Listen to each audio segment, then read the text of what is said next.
One day, I received a call from my father, who lives on his pension. "Thanks for the $60 a month.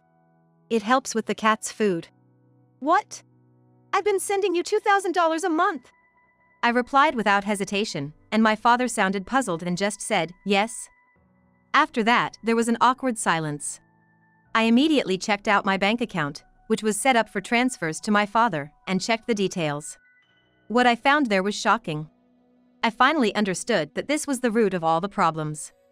It was also the moment when my trust in Theo, built up over more than a decade, completely shattered. "Give me all my money back, right now," I said to Theo, who had just come home. But Theo just played dumb and was no help at all. However, his attitude completely woke me up. I was determined to expose his true face and get everything out of him. While I just stared at him silently, not rising to Theo's provocation, he seemed to realize that I was up to something and suddenly turned serious. "My name is Riley. I've had a dream since I was a child. I wanted to become an astronomer and unravel the mysteries of the universe.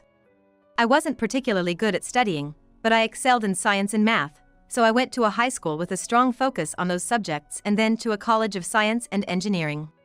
During college, I conducted various experiments, observations, and research with my professor, aiming to work at a research institute after graduation. However, I faced a harsh reality. Unfortunately, a research job alone couldn't provide enough income, so I ended up working for a regular company and became an employee. There, I used my knowledge to get ahead of my peers, and it was during this time that I met Theo. He was 4 years older than me, and was a manager at the time. Theo, being older, took the lead, and I was drawn to him. I initiated the relationship, and we had a smooth life even after getting married. We were blessed with 2 children, a son named Hudson, who is now 18, and a daughter named Alice, who is 16. They both attend boarding schools. So, now it's just Theo and me, like before the kids were born. I had Hudson when I was 27 and quit my job at that time. Of course, I could have continued working, but I knew from my colleagues how hard it was to juggle a job and motherhood.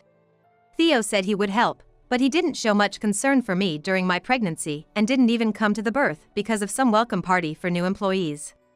Well, he did show up after the birth, all red-faced and in a great mood, but at that time, I was far from feeling any disgust. So, when Theo said, "It's all right. I'll support you too, Riley. Work hard at your job. Household chores and childcare should be shared, right?" I couldn't trust his words at all. That's why I quit, but it turned out to be the right decision. First of all, Theo didn't keep any of his promises. When Hudson cried, he'd say, "Hey, he's crying. He smells, maybe it's the diaper? Oh, and we're out of milk. You should go buy some," while his eyes were glued to his phone. He didn't even try to look after Hudson. I couldn't have managed if I was working under those conditions. We live in an area where it's hard to get into daycare centers. It's competitive, so getting in at age 1 was difficult. It gets easier to enroll when the kids are a bit older, so I planned to re-enter the workforce around that time. 2 years after Hudson was born, Alice arrived. Though they weren't exactly Irish twins, dealing with Hudson entering his terrible 2s and newborn Alice was tough, especially as Theo continued to dump all household chores on me. "Hey, can you help out a bit? Like going to the store for diapers or milk?" I said, and he'd always respond, "Isn't that a mother's job? I'm the breadwinner, bringing home the bacon. So let me relax at home." My friends often told me to divorce in such situations, but if it were that easy, I would have done it already. If there were no house mortgage, no car loans, and no children, a husband like him would definitely be divorced.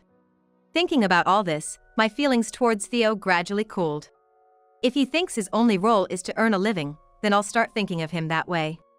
But I didn't want to upset the kids, so I tried to keep the household environment calm, avoiding arguments as much as possible.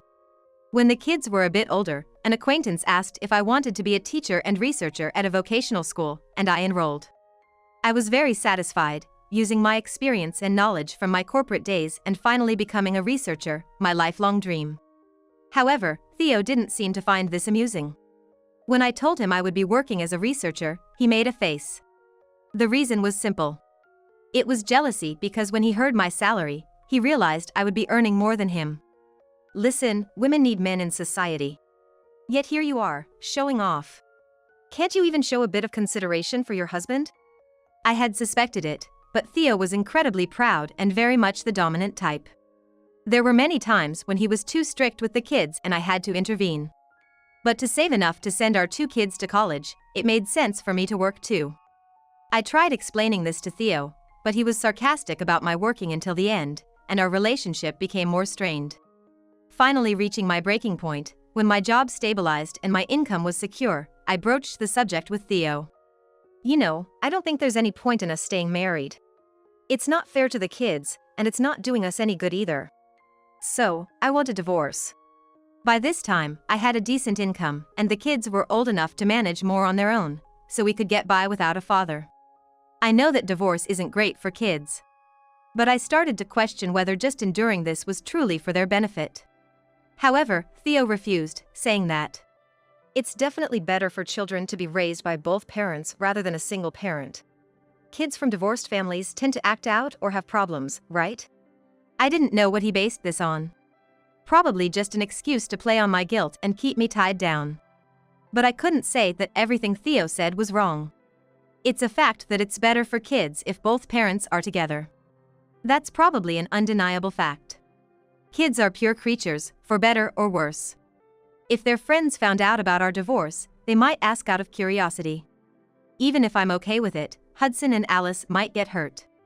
So, even though Theo's logic was baffling, I couldn't argue back and ultimately didn't go through with the divorce. That's when I decided to shift my mindset. Theo might not be a great husband or father. However, Theo never cheated and always provided for our living expenses. He doesn't have expensive hobbies, and spends at most about $40 a month on mobile games. He doesn't gamble and is willing to pay for the kids' extracurricular activities. In that regard, I had no complaints. But his actions and words were still too much at times. He imposed a strict set of values on Hudson, often saying things like this. Listen, Hudson. A man's worth is in his earnings. Never become a part-timer. That's just being lazy. Earn more than women, be like me. You're the future of our family, so have that awareness. Theo always said we were a family with a legacy, but honestly, we don't have any remarkable achievements or a history of being wealthy landowners or anything like that. My mother-in-law once mentioned that our ancestors were just farmers, like many others. Fortunately, my in-laws never imposed their views or made unreasonable demands on Hudson, which was a small mercy in all of this. But what he taught Alice, contrary to Hudson, was always outrageous. Alice, listen carefully. A woman's only way to survive in this society is to get married. So, you should work right after high school, contribute money to the house, and support your brother. I've never seen someone distinguish between genders like this in this day and age. It's indescribable to think that this person is my husband. It was like a throwback to another era. Every time Theo indoctrinated the kids with his outdated views, I'd contradict him, saying his ideas were old-fashioned. But stubborn as he was, Theo never changed his ways. This might have been why Hudson started acting out and clashing with Theo when he hit middle school, and why Alice never wanted to go out if Theo was going to be there. Theo, of course, didn't seem to care. As the kids grew up and left for boarding school, Theo's critical attention shifted back to me. He'd say things like I was looking down on him for being a researcher, a woman no less, or that I was acting high and mighty even though his own college was far more prestigious. Sometimes, he'd even talk about my income to others, painting himself as a failure of a husband to garner sympathy. I never once belittled Theo about his education or job, but he'd twist things around, making it seem like I was the one putting him down. Ignoring him only led to more insults about how awful a wife I was for not listening to my husband. The silver lining was that the kids weren't around to witness this. I figured I'd just endure a few more years until the kids were fully independent and then pursue a divorce. Then one day, I got a call from my father. My mother had passed away, and my 66-year-old father was living a modest life on his pension and savings in a distant town. He's always been frugal, never indulging in luxuries. About a year ago, he mentioned he started keeping a few cats, but that was about it. Other than that, there were no significant changes in his lifestyle. Typically, he'd only call about the kids or on my birthday. So it was surprising to get a call on an ordinary day. But then he said something that made my ears ring. Thanks for the $60 a month. It helps with the cat's food. I couldn't help but respond. What? I've been sending you $2,000 a month. Then, my father sounded puzzled and just said, yes? After that, there was an awkward silence. What on earth was he talking about? I tried to organize my thoughts and spoke to my father again. Dad, I've been transferring $2,000 to your account every month. What do you mean by $60? After asking me to hold on, my father sent a photo of his bank statement to me. I was shocked and at a loss for words when I saw it. Indeed, as my father said, the monthly allowance I sent was just a mere $60. I couldn't understand what was happening, but it was clear that something nefarious was going on behind the scenes. Dad, I'll do what I can to investigate this from here. I'll get back to you as soon as possible, so please wait a little longer. I said quickly and hung up the phone. I immediately pulled out my bank book, which I had set up for automatic transfers to my father, and checked the details. The contents were shocking. Finally, I understood that this was the root of all the problems. It was also the moment my years-long belief in Theo completely collapsed. As soon as Theo came home, I confronted him, "Give me all my money back, right now." But Theo just played dumb, making no sense at all. Worse, he accused me of spouting nonsense and even suggested that I should go to a hospital. I couldn't believe he looked down on me to this extent. It felt like a bucket of cold water had been dumped over my head. But at the same time, it was a wake-up call. I was determined to expose his true colors and get to the bottom of everything. As I stared at him without responding to his provocation, he suddenly turned serious, as if realizing I was up to something. I slammed a copy of the bank statement I had been examining earlier onto the table in front of Theo. His frown deepened as he looked at it. "Regardless," I said. "This is the account I set up to automatically transfer $2,000 from my paycheck each month. I don't usually use it. I don't carry the bank around, so I don't update it regularly. But why is it checked every month?" Theo didn't respond and just glared at me in silence. After a tense few seconds, he finally started making excuses. "Well, that is strange. You suspect me, but you don't have any proof that I did it, right? The principle of innocence until proven guilty applies here. Don't you know that?" His infuriating manner of speaking was annoying, especially because he had a point. Theo was smarter than me, and probably just as cunning in coming up with schemes like this. If he were the kind to slip up under questioning, I would have divorced him and raised the kids on my own a long time ago.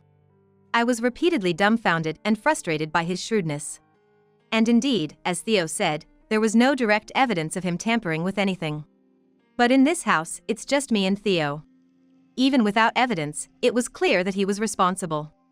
I pointed out the inconsistency in the bank book and said, "Normally, if the transfer date falls on a weekend or holiday, I set it up to transfer the money in advance. The settings are to automatically transfer $2,000 to my dad's account on the 1st of every month. Since my payday is the 25th, I immediately transfer $2,000 to this account as soon as my salary is deposited." I paused and looked at Theo, who seemed a bit tense. It was unclear what he was thinking, but he might have been concocting some excuse in case I confronted him further. I looked back at the bank book and continued. "So, if the 1st is a weekend or holiday, the transfer happens on the last day of the previous month. Therefore, there shouldn't be any movement of money between the 25th and 29th. Yet, strangely, the day after I put in $2,000, $60 is sent to my dad, and the rest is withdrawn. Don't you think it's odd that there's activity other than the automatic transfer?" In response to my question, Theo hesitated for just a moment before quickly countering with a laugh. "Even if that's true, so what? Where's the proof that I took your bank book and withdrew the money? And even if I did take almost $2,000, what would I use it for?" Theo was grinning infuriatingly. I just looked at him silently, and thinking he had won, he suddenly became talkative. "I earn a decent amount, and you, receiving the household expenses, should know I'm not short on cash. Plus, I can't tamper with those automatic settings, right? You're a researcher, you should use your brain more." After rattling off his words as Theo, seemingly pleased with himself, headed off to the bathroom. If he thought he had won with that, his mind was really a fantasy land. The thought of his triumphant face crumbling later almost made me laugh. He thought he had bested me and was even singing some nonsensical song in the bath. When Theo came out of the bathroom, all cheerful, I greeted him with an overly bright smile. He looked startled and backed away, saying, "What's up?" You got more to say? I presented a printout of my message history and asked shortly, "What's this?" Theo froze on the spot. When my dad sent me the photo of the bank account, I was shocked, but even more so when I found a conversation with my dad that I didn't recall having. I rarely use text messages. Usually, it's just for receiving login confirmation codes. For most communications, including with work colleagues, friends, and children, I use free messaging apps or social media messages. That's why I didn't notice this exchange, and Theo probably used the text message deliberately, knowing I wouldn't check it. It was about 10 months old and definitely not from me. The messages appeared to be from me, but I didn't write them or communicate with my father. Needless to say, it was Theo. "Hey, this message here, you identified yourself, right? It's Theo, Riley's husband. How are you, Dad? Why did you contact my dad through my text? If you wanted to talk to him personally, you could have just asked me directly instead of sneaking around like this." I questioned him with a smile. Theo's triumphant expression disappeared, replaced by a look of panic. "What? You don't even use text messages, how did you find out?" He was clearly flustered. His reaction indicated that he had definitely tampered with my phone and contacted my father. "Let's see, what does it say here?" "Actually, Riley is hospitalized and we need money, so we can't send you the usual amount. But I remember Riley telling me you have cats, so we at least want to continue sending some money for the cat food. Therefore, we're reducing the amount but we'll keep sending it. Please understand." I read the message aloud monotonously. Theo then started apologizing profusely. "There's a deep reason behind this. I didn't mean any harm to you or your father. Please believe that, I beg you." He apologized, then began to explain the situation. He knew that I had been sending $2,000 to my dad every month and had even agreed to it. But suddenly, Theo needed money and thought of tapping into that $2,000. He didn't have my father's contact details to communicate directly, and there was no way he could ask my dad to redirect the $2,000 to him. So, he came up with a plan to pretend I was sick, garnering my father's sympathy and understanding. Theo knew how to unlock my phone, and while I was in the bathroom, he sent that message. My dad, being the kind person he is, must have believed it. As to why I didn't receive any concerned messages from my dad, Theo had covered that up too. He told my dad that I was struggling with my illness and it was tough, so to leave me alone for a while. That's why, for these 10 months, my dad didn't contact me. His call today was probably because enough time had passed and, out of concern, he chose a topic unrelated to my supposed illness, hence mentioning the cat food. "So, you can't talk your way out of this one, can you? That's almost $20,000 you've taken over the past 10 months, right? Now, give it back, right now." I demanded, but Theo burst into tears, saying it was impossible. He had already spent it, and there was nothing left. He confessed that he had used it to pay off debts he had incurred without my knowledge. After calming down, I asked Theo if I could believe him, and he nodded repeatedly. Looking at him, I warned, "If you betray me again, I'll seriously come after you for nearly $20,000. Be prepared." Theo nodded, shaking in fear. It seemed like the matter was settled, and Theo appeared completely relieved. To appease me, he became unusually kind recently, coming straight home without making any detours, and even buying cakes from my favorite bakery. Despite his oblivious behavior, I was secretly making moves. When the time was right, Theo would be shocked again. One day, as he came home in a good mood, I pointed to the living room table right after greeting him. He froze in surprise when he saw it. Because it was a divorce paper, with my section already filled out, lying there. "What's this? I thought we had settled that previous matter. I said I'd start paying you back little by little, and you forgave me, didn't you?" he said with a forced smile. Just like Theo used to, I snorted and declared. "You thought that was the end of it?"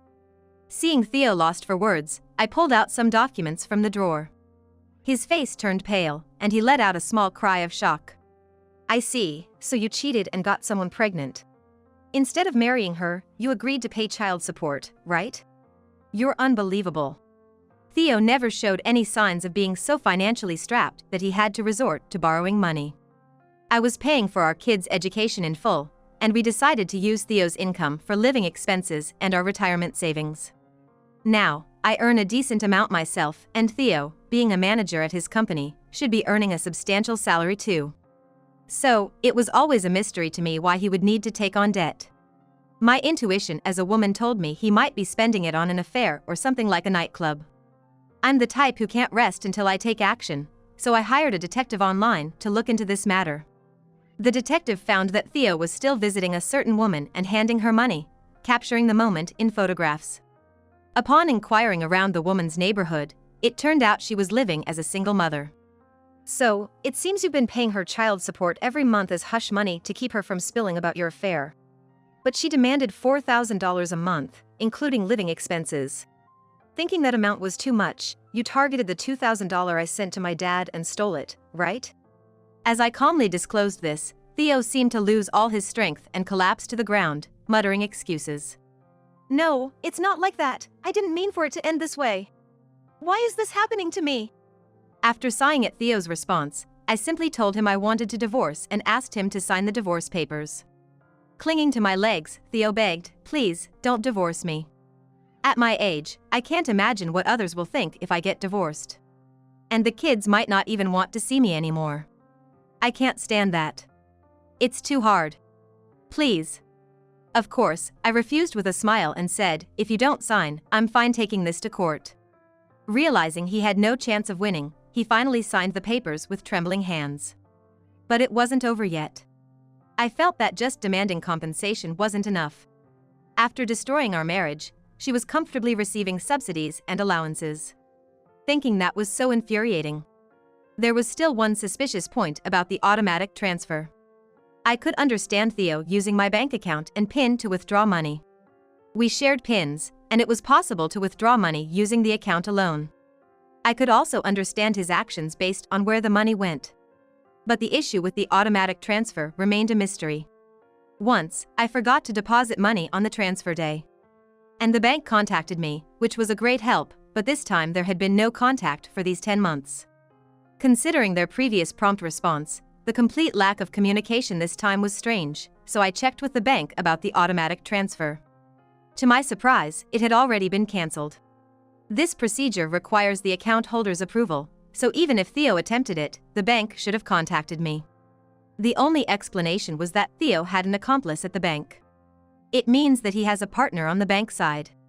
If you think about it like that, all your questions will make sense. And, of course, that accomplice was Theo's affair partner. The partner was Emma, a 29-year-old bank employee. Emma pretended to be assisting Theo with a general transaction but actually processed the cancellation of my automatic transfer. This was a serious crime. By exploiting her position as a bank employee for personal gain, she had committed a crime. Furthermore, as I investigated Emma, I stumbled upon an unexpected fact, leading to a small victory celebration on my part. Later, I called both Theo and Emma to confront them with the demand for compensation. All the evidence is in place, and your presence here today means you acknowledge the affair, right? When I said this, Theo nodded faintly with a pale face, while Emma, seemingly unconcerned, was admiring her nails, lost in her own world. She must think Theo would pay her share since she assumed this meeting was pointless. She couldn't bring her child, so she left them with her parents under some pretext. Since Theo was already damaged by the divorce crisis and the compensation claim, I decided to leave him be for the moment and turned my attention to Emma. By the way, you're applying for child support allowance, right? And you're also receiving benefits from the bank for single parents. But you're getting $4,000 a month from Theo, right? That's a crime. And of course, your unauthorized cancellation of my automatic transfer is a serious offense too. Then, Emma's face suddenly contorted with anxiety, and she started to fidget nervously, making it all too obvious, which made me secretly chuckle to myself. She was making excuses, but the detective had confirmed everything. If you're saying this information is incorrect, let's call your boss right now to confirm. Maybe it's also a good idea to check the conditions for receiving child support benefits and see if you qualify. I said. Hearing this, Emma quickly changed her attitude and apologized to me. I was just tempted. I never planned to marry him or anything like that, so I backed off. Please, don't push me and my child any further. I almost exploded in anger at Emma's behavior, acting as if she were the victim. The real victim in this situation is undoubtedly me, and perhaps Emma's child who got dragged into this. Definitely not these cheaters. Theo then started to defend Emma. Enough, leave her alone. Emma didn't mean any harm. Looking at Theo, I couldn't help but laugh. He didn't understand why he was being laughed at, but I wondered what his face would look like when he learned the final truth. Still smiling, I said, "So, you think it's alright that she was making you pay child support and living expenses for a child that's not even yours?" At this, Emma stood up, eyes wide, interrupting me. "Stop, please! Don't say any more." But Theo, displaying his usual quick thinking, said, "Wait, does that mean the child isn't mine?" Emma's face contorted, and Theo looked utterly confused. The detective had found that Emma was receiving child support from another man as well, claiming the child was Theo's, and also taking $1,000 a month from the real father. Although the investigation cost me quite a bit, the outcome was worth more. Theo, who thought he had everything under control, and Emma, who was about to join him in this hellish reality. I felt relieved, but Theo and Emma's aura was dark and heavy. But they brought it upon themselves. If they can't distinguish between right and wrong, someone needs to enlighten them. They finally realized the gravity of their actions after paying the price. After getting their signatures on all the necessary documents, including the compensation claim, I finally filed for divorce from Theo, turning him into a stranger. I only told my children, Hudson and Alice, living far away, that we had divorced. They, being perceptive, said, "We're on your side, Mom." I told them they didn't have to come home for the holidays, but once they heard about the divorce, they immediately planned to visit during their next long break. They didn't ask what happened, but they were relieved to hear I got custody. The children's education funds were still my responsibility, and I had already made some investments, not fully trusting Theo. I thought it would help with our retirement. As for Theo and Emma, they faced unimaginable consequences. Theo, now divorced at his age, became the subject of wild rumors at his company. Already known for belittling his wife and speaking ill of female employees, he was soon bombarded with nasty comments about his infidelity and being dumped. He eventually requested a department transfer and was exiled to a remote location. But he accepted it without complaint. He realized he had no place left at the main office. Also, the financial burden of the nearly $20,000 repayment, compensation, and the children's education fees, which he was responsible for, left his household finances in dire straits. Emma, exposed at the bank, resigned voluntarily. She had to return all the benefits she had defrauded from the bank to avoid prosecution, leaving her without enough money and forced to return to her parents' home. After spilling everything to her parents, she got a severe scolding. Currently, she's working as a contract employee at her father's company, with her parents managing all her finances, leaving her with no freedom. Her parents, being very honest people, paid all the compensation I demanded from Emma. They initially covered it but made it clear they would charge her the full amount. Years have passed since the divorce. Hudson is thriving in a top company after finishing grad school, and Alice is excelling in medical school, with her exams coming up next year. Without Theo, the children have continued on their paths, and they even assured me they would support me in my old age. No allies could be stronger than this. I'm so grateful that my children grew up straight and true, not like Theo, and they are the treasures of my life.